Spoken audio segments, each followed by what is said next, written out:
गांव के पुराने पीपल के पेड़ के नीचे बैठी बुजुर्ग दादी अक्सर बच्चों को डरावनी कहानियां सुनाया करती थी। लेकिन एक कहानी ऐसी थी जिसे सुनकर गांव के बड़े बूढ़े भी सहम जाते थे। सुगाहन चुड़ैल की कहानी। शुभा की शादी गांव में शुभा नाम की एक नवविवाहित लड़की थी।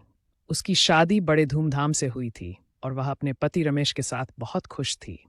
लेकिन शादी के कुछ ही दिनों बाद गांव में एक अजीब घटना घटी। हर पूर्णिमा की रात कोई न कोई औरत रहस्यमय तरीके से गायब हो जाती थी।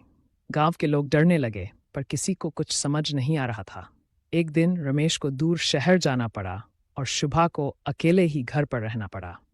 उसकी सास ने समझाया, बेटी रात को दरवाजा मत खोलना, चाहे कोई भी पुकारे। शुभा ने सिर हिला दिया, लेकिन उसे क्या पता था कि उस रात उसकी जिंदगी हमेशा के लिए बदल जाएगी। रात का रहस्य। आधी रात को दरवाजे पर किसी ने दस्तक दी। आवाज आई, शुभा दरवाजा खोलो, मैं तुम्हारी सहेली राधा हूं।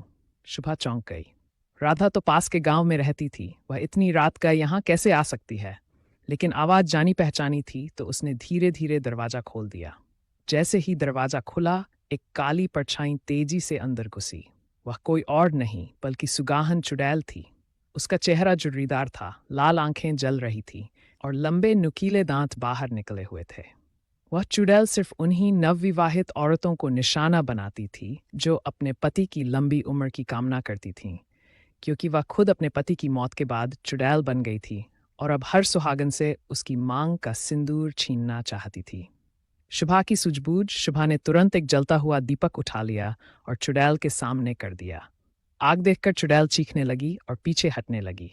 तभी शुभा ने अपनी सास की बताई हुई बात याद की। अगर कभी